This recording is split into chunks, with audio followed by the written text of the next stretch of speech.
he has the link, so he might join, Okay. but I don't know. We'll That's all see. good. That's all good. So, what's up, everybody? Welcome to AJ Team's Wealth Building Series. I think we're at month number 4 of the year, and we've done some pretty cool things. We did Airbnbs the first time. We did buying holes the next time. We did land. Next time we're going to do next month. I'm going to tease you guys. We're going to do ground up construction with one of our clients that did a ground up custom home construction. So the goal of these wealth building series is really just to introduce you guys to new ideas of investing in real estate. That's it. We want to inspire you. And two of my most favorite special guests, I truly call them sisters, right? They might not even know their full names when it comes to Alan, because I'm like, yo, what up, sis? And they know what time it is. Let me start with Gina up top. She's on my screen. I've known Gina for how long, Gina? Oh my God, a long time before Landon was born. So he's 15. I was pregnant with Landon when you guys were coaching at Freedom. Yep, so yep. 15 years, probably a little more than 15 years. Yeah. Before I got married, Gina was the person who helped us organize. Oh my God, that's right. I forgot about that too. Yeah. I'm still grateful, super grateful for that. That was the best transaction I ever made in my life. Married Crystal. So well, yes, Crystal is awesome. But yeah, I met Gina through Kevin. Kevin and I were assistant coaches at Freedom High School. I volunteered there for a good number of years, and Kevin was the assistant coach that sat right beside me. And we probably talked about more real estate than basketball. And I was a hungry agent at that time, just learning a whole bunch of new things, investing. And Kevin was smart. He was plucking my brain as I was learning it. And I will say that Gina and Kevin have fully implemented damn near everything we talked about. From owning properties up in Oswego, is that right? Yeah, good pronunciation. You got it. Yeah. Owning properties up in north of Syracuse. Yeah. Yeah, owning properties in Oswego and buying a vacation home. So, Gina, you want to give them just a quick rundown of who you are, what you do, how did you even get into real estate? Sure. I am Gina Hilton. I live in Haymarket, Virginia. Alan sold us helped sell our townhouse in like a week and in Bristol, and then helped us move into our new house that we've been in for a long time now in Haymarket. I work for myself, which honestly is something that Alan actually inspired me and helped me to do a long time ago.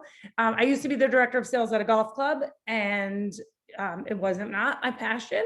Clothes and personal styling and shopping, that is my passion, and that's what I do for a living. I own a business out of my house called J Rose Styled. But the other thing that is my love and my first love is the beach. Always, my entire life, I've loved the beach.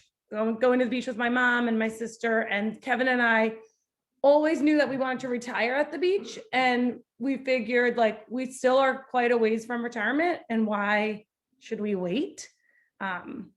So we decided just to do it. We have managed to pay off a lot of debt, and so we had a little extra and we did it, and it's been awesome. That's awesome. And how long have you owned the property station? I'm sorry, Gina. We closed in October, babe, right?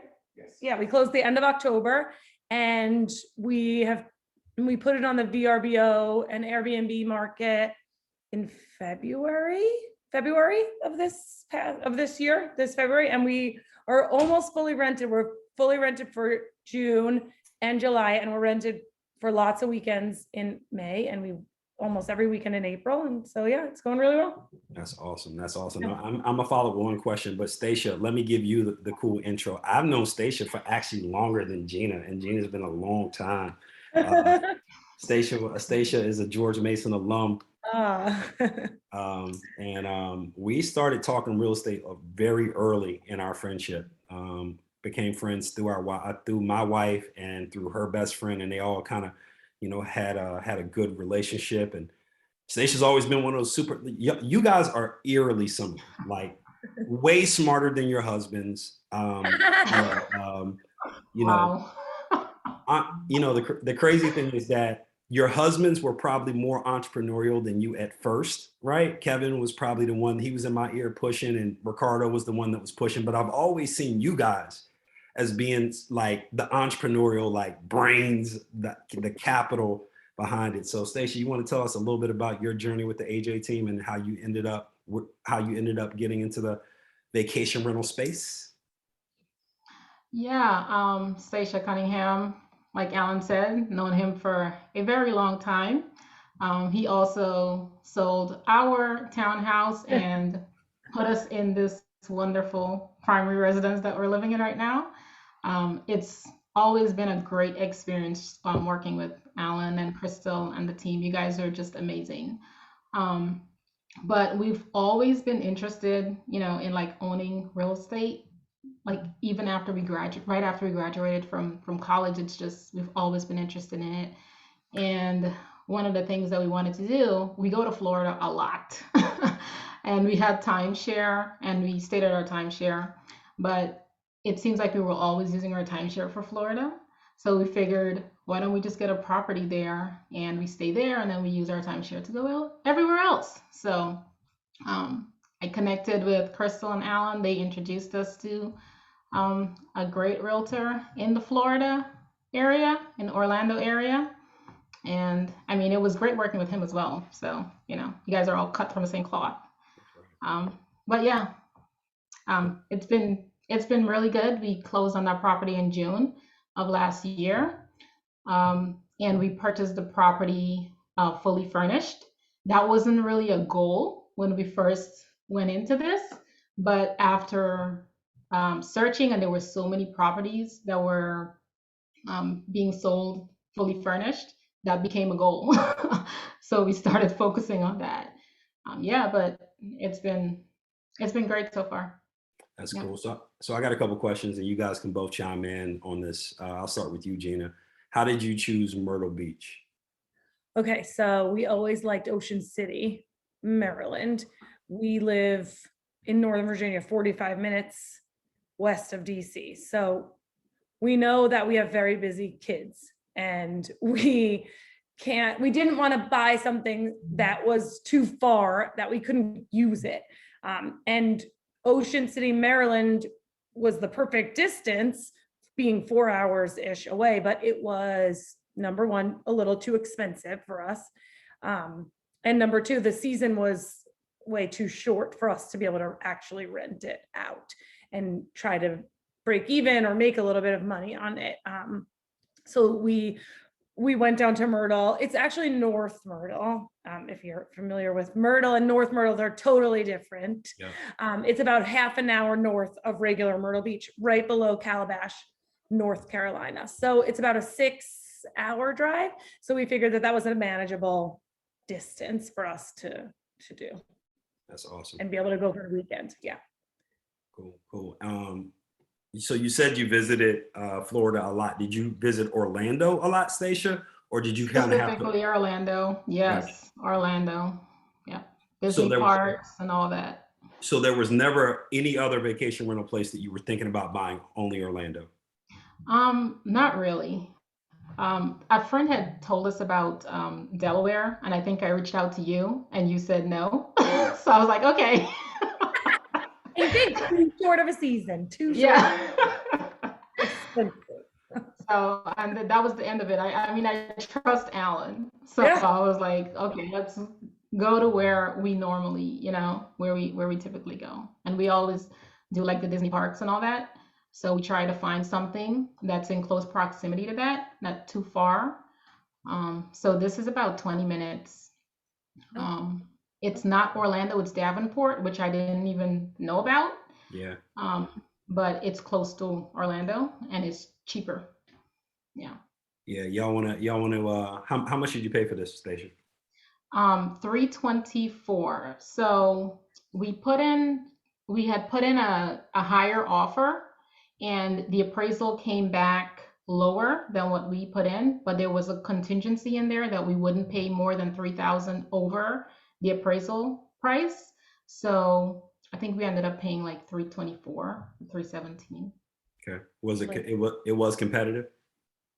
I, it's funny because when the realtor called the seller's agent, he told him, put in 3,000 more and it's and you're gonna beat the offer. So we were like, okay.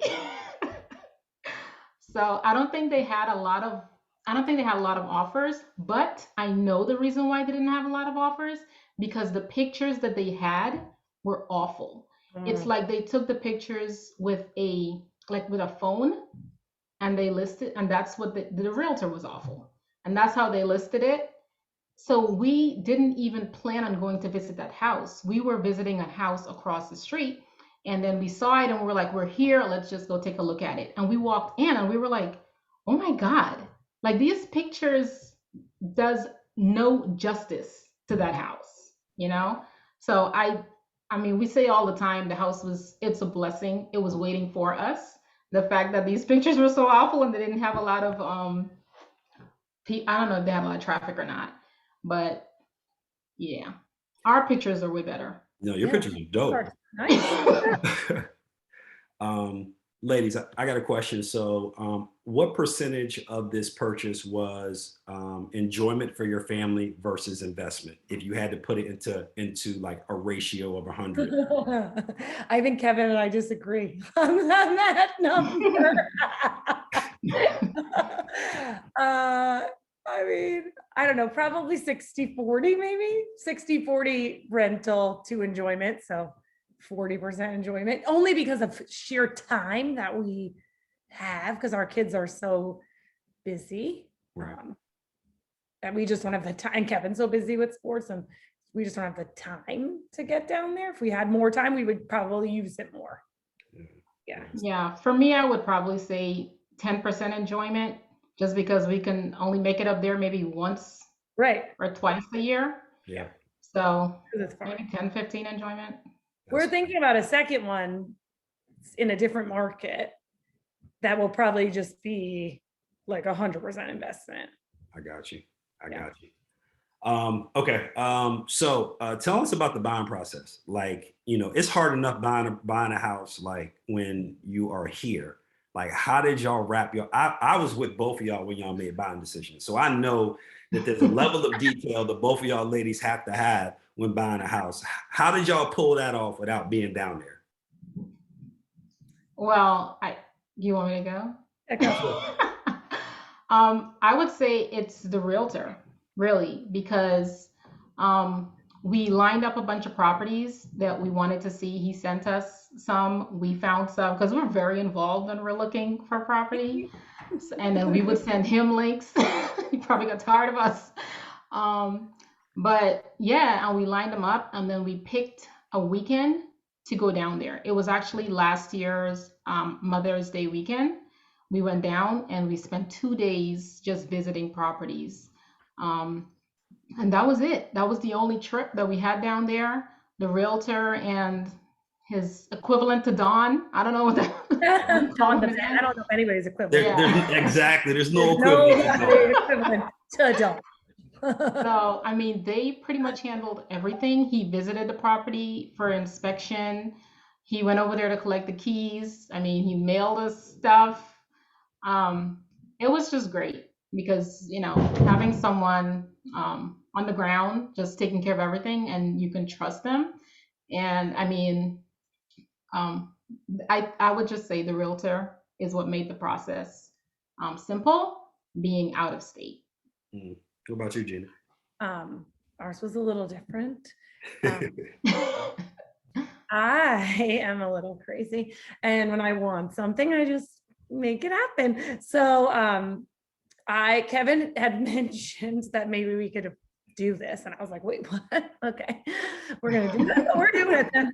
And so I called. It was like a Saturday morning, and we talked about it. By Saturday afternoon, I had called, like, I just Googled like North Myrtle Beach realtor, and like I called like 3 different guys, and only one called me back, and he called me back like instantaneously, like his actual self, not like a recording or a person, whatever. So I talked to him for a little while. He sent me some links. and we set up a time to go down and meet with him. And I think that was probably like the next weekend or like very quickly.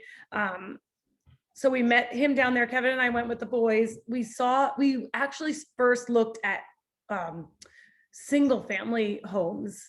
And he showed us single family homes, and that we had sent him, he had sent us, just like she said, the same type of thing. And we decided when we were down there that like none of those properties were gonna do it for us, because they were all like tear downs, or well, to me they were tear downs. I was not living in any of them. And Kevin's like, I think these are fine. I'm like, no. And they weren't close enough to the beach. And like, and I did appreciate this guy also was like super honest. And we had seen a couple that I was like, well, maybe this one. And he's like, no, you're not living here. I'm not letting you buy this house. It's disgusting. No, it's not in a good location. We're not doing this. So I was like, all right, fine, whatever. So we went home a little discouraged, like, oh, maybe it's not going to happen. I don't know. There's really nothing on the market. Maybe we need to start looking at condos. Now, again, we have no time to go back down there. So we basically bought our condo over Zoom, not Zoom, FaceTime. So like Kevin actually sent me the listing that we ended up purchasing. There was one other one that we liked. The realtor went to see both of them, and he said to me, this one is good. I think it's in a really good location. There might be some issue like with spring break partiers.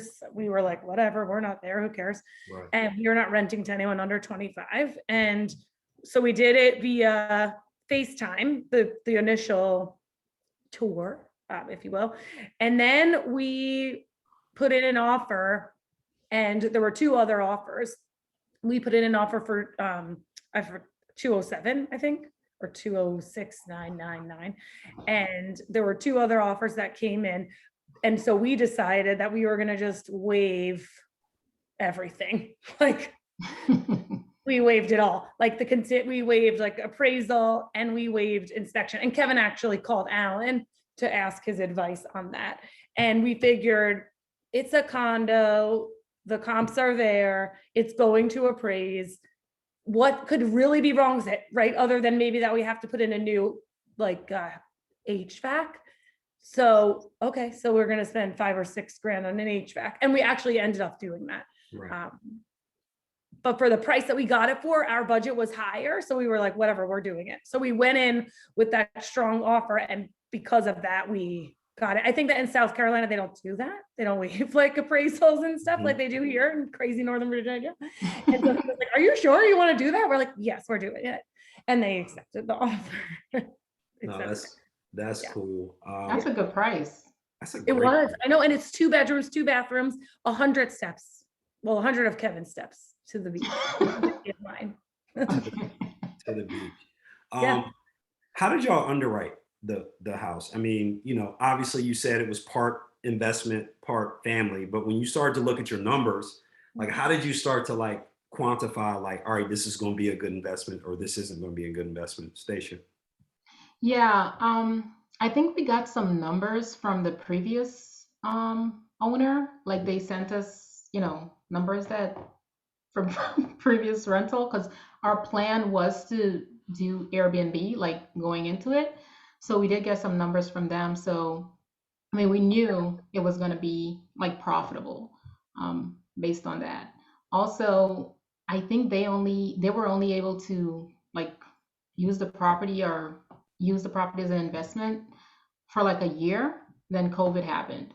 So, and it was an international investor. So he wasn't even in this country, which explains his realtor and all that.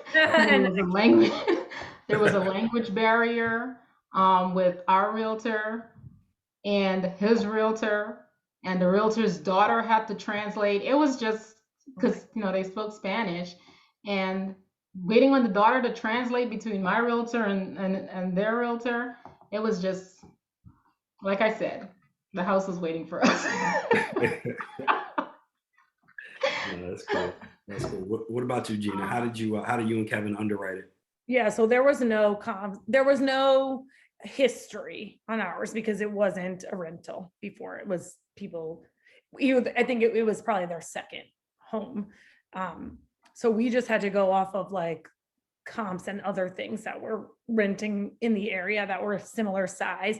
And the realtor also, you know, he really was like, this is a great location. It will rent all day, every day. Like, you will rent this property. So we just went on like good faith that it was going to happen. And I had a couple of friends that have places down there and they have no issue renting there. So that was how we, went off of it. So That's So pretty. we did do ours as a second home because she mentioned second home. So um, when we applied as a second home as opposed to an investment property because with the second home, we were allowed to put down 10% instead of having to put down 20%.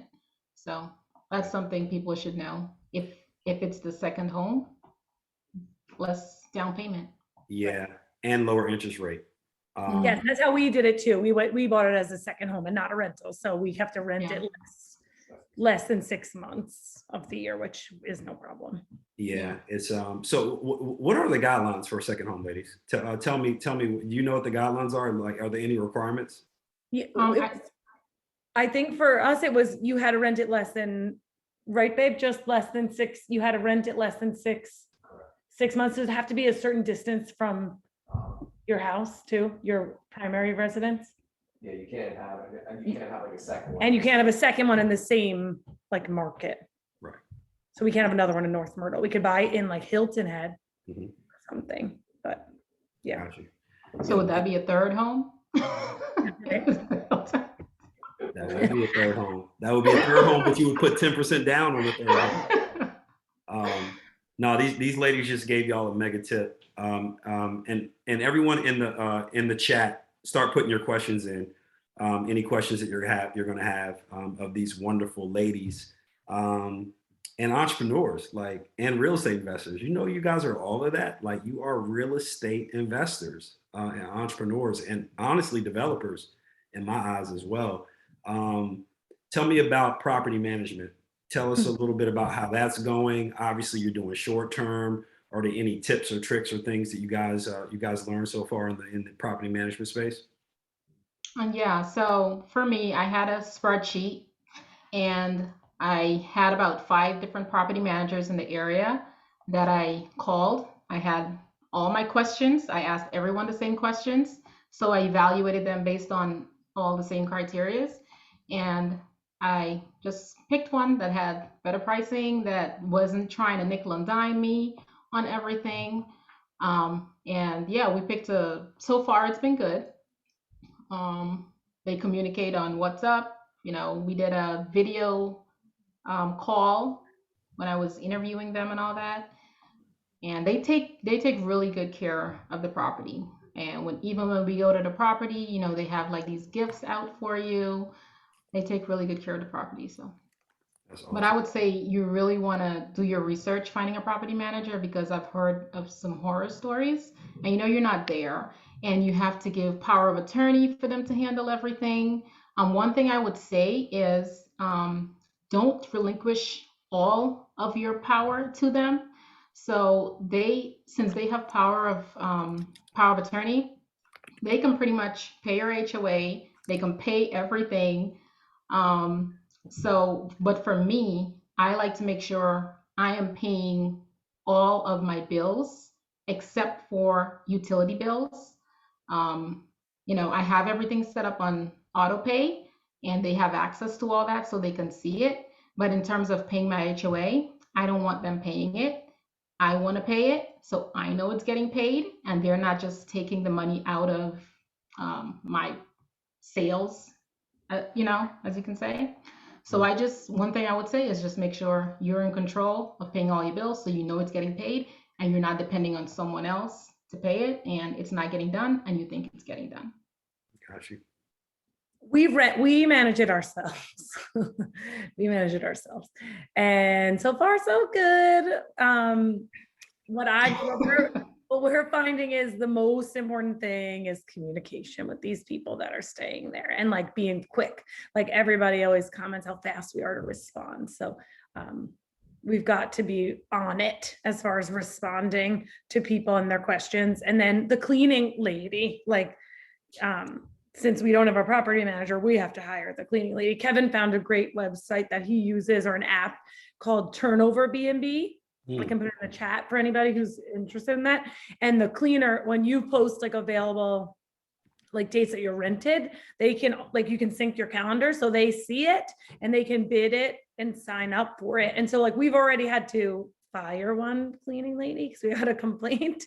And most people on VRBO and Airbnb have been super nice because we're so responsive. There was an issue where the bathtub wasn't clean and the girl was like, listen, I'm not gonna post a bad review because I know you guys didn't know that this happened. It was your cleaner dropped the ball, but just let you know. So we then let go of that cleaner and hired a new one. So I just think it's about, like, when you're managing it yourself, just being super communicative and responsive so that people, give you good reviews. And Yeah, Yeah. I think property management is one of those things that teach you a lot about people. With our places up in Arlington, what we didn't realize is that some people stay up all night. It's their thing. Like, some people walk heavy, like that's their thing. Like, and for us, like, I'm cognizant of people above me and below me, but like, we've had people who they pace at night, like they're night owls. And then we got people who are below them that are early birds, and just understanding that everyone is completely different. So you have two levels. Yeah, we do. So you're getting complaints from downstairs. that's so funny. Yeah. I see there's a question in the chat. Do you see it? Have either of you had issues with neighbors? We have a renter in our first investment property and are getting calls from our property manager with very petty things. We had one renter complain during spring break.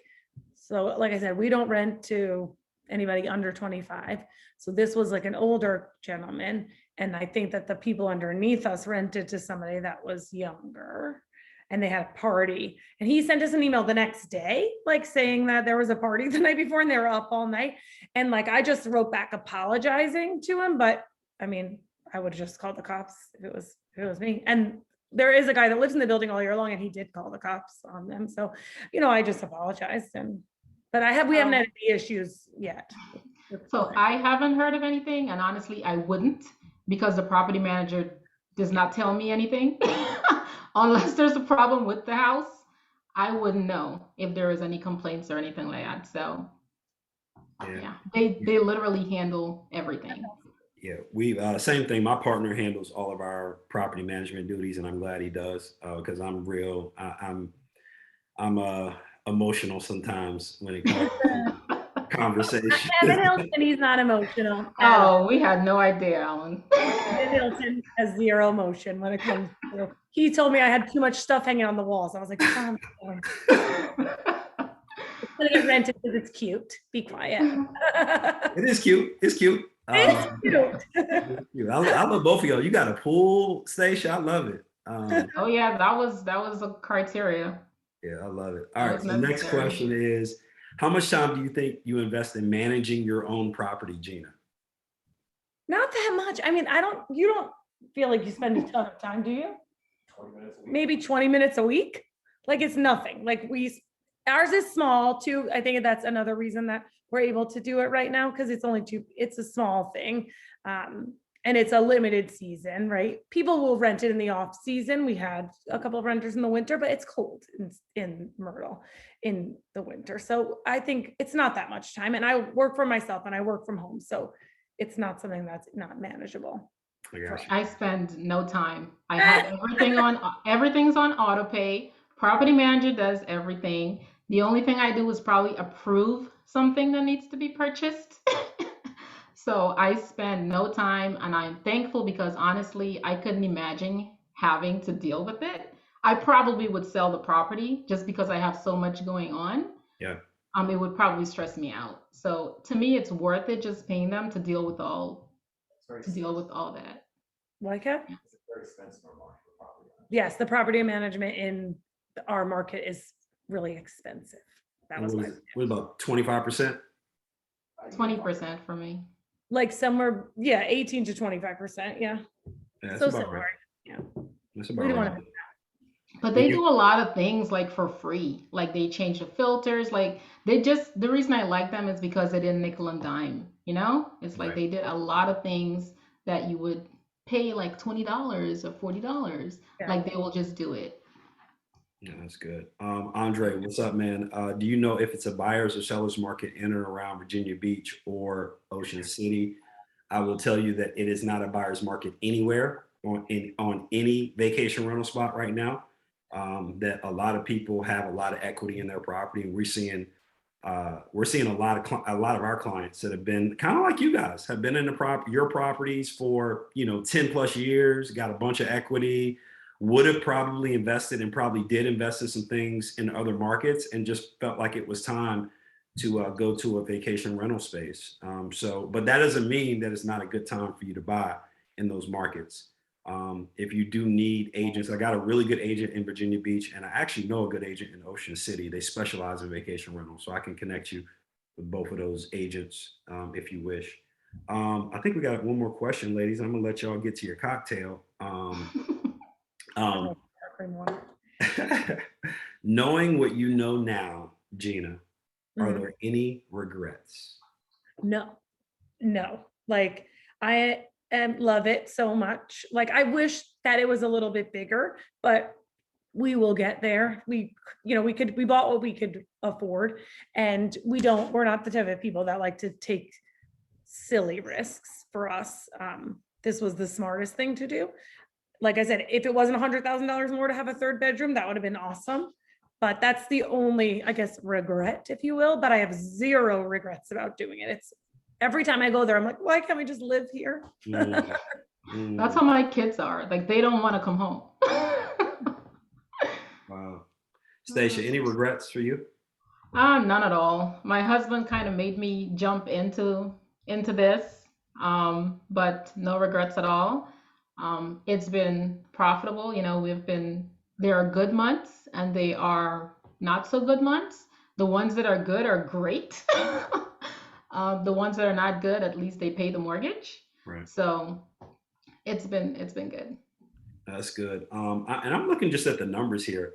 When you say the word risk, it feels like that those properties were less risky than buying an investment property up here. I'm looking at Gina. You were around 200,000. If you put 10% down and closing costs, that means you invested less than $30,000 into your place and cash into outside of anything you did inside the walls, right? Right. We did redo the bathrooms.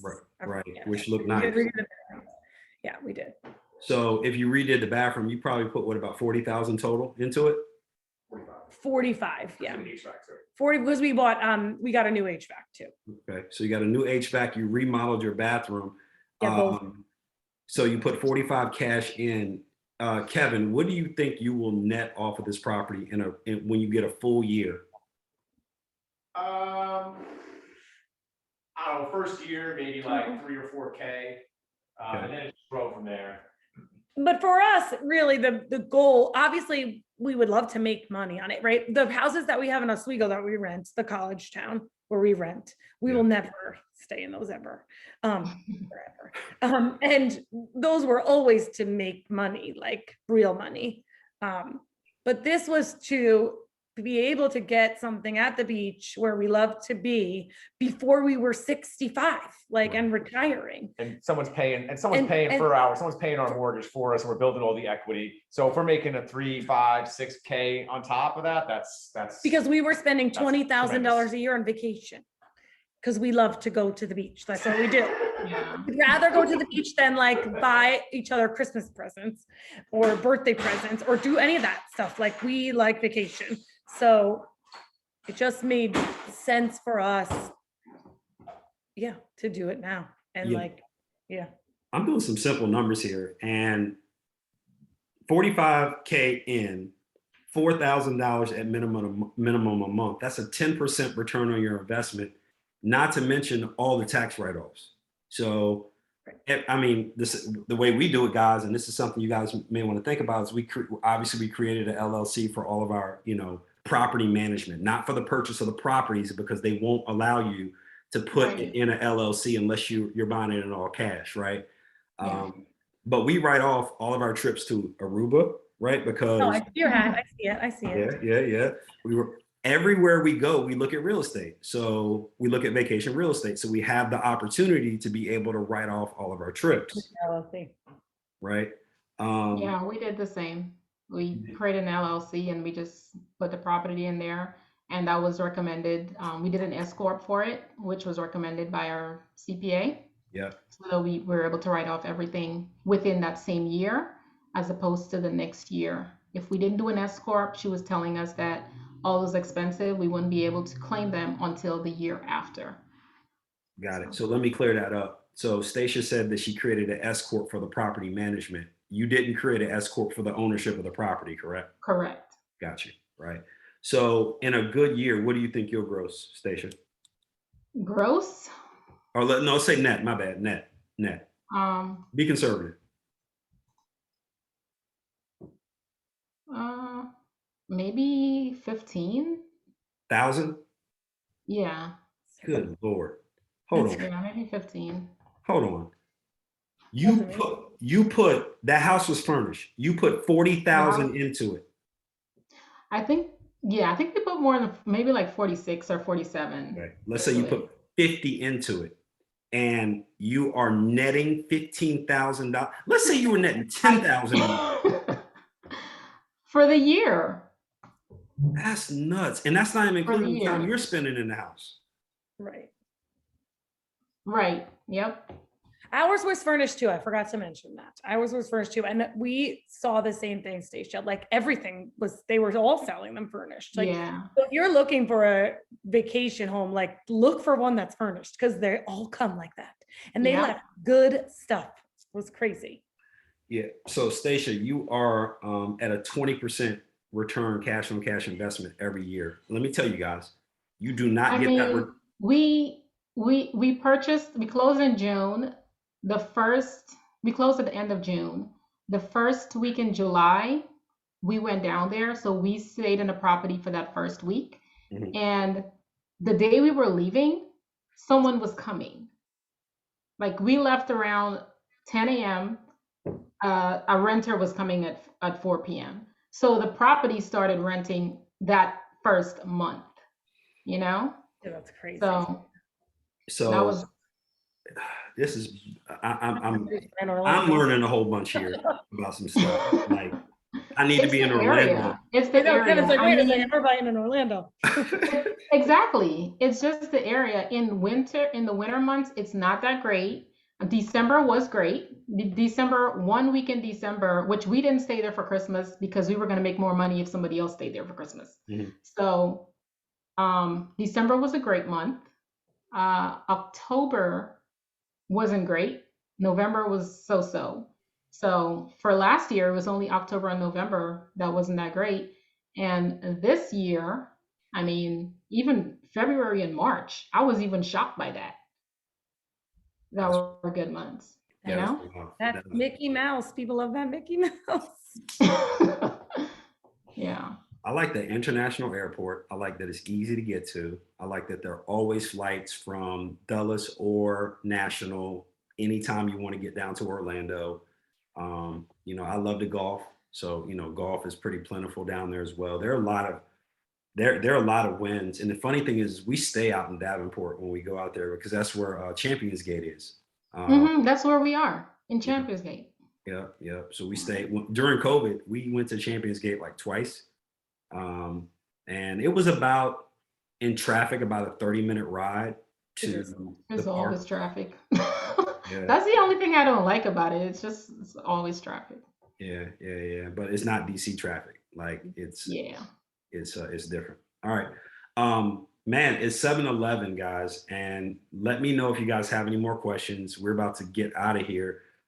Ladies, I just want to thank both of you for taking the time to share with our with your AJ Team family. A lot of family members on the other side of the call.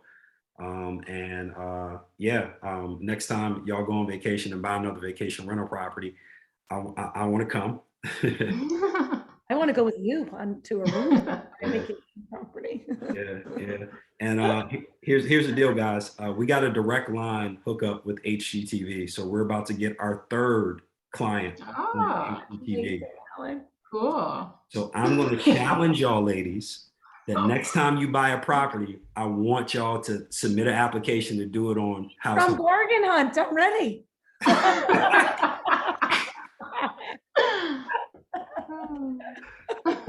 I got you. I want y'all to promise me. Y'all gonna submit the application. We're gonna get you all on TV when you buy it. Go, beachfront bargain hunt. Let's go, Kevin. Where are we going? That's cool. That's cool. So a couple of people wanted to share a property management. Stacia, I'll get the property management company from you and share it with you, Gina. They're in Florida, so just so they're aware. Yeah. The property manager, yeah. Yeah. She has. Yeah, she said it in Florida. Yeah. Okay, yep. Ladies, thank you. Thank you. Thank you. This was fun. To meet everybody. Yeah. Kevin, I appreciate you, brother, for chiming in the back. Yes. Money man. All right, guys. I hope you got something out of this. I hope this inspires you to go do something that's a little bit uncomfortable, that's a little bit in your out of your comfort zone, because outside of your comfort zone is something very awesome, very beachy, very much warmer. Alan, can I say something? Yes, Just because I'm finance head, people who are setting goals for an investment property, work on paying down your debt. Oh God, yeah.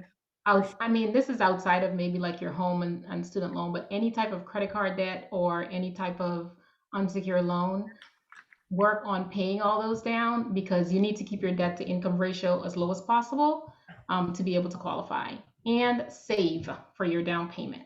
So Yes. that's all. You're hired. I'm sending you an application tonight.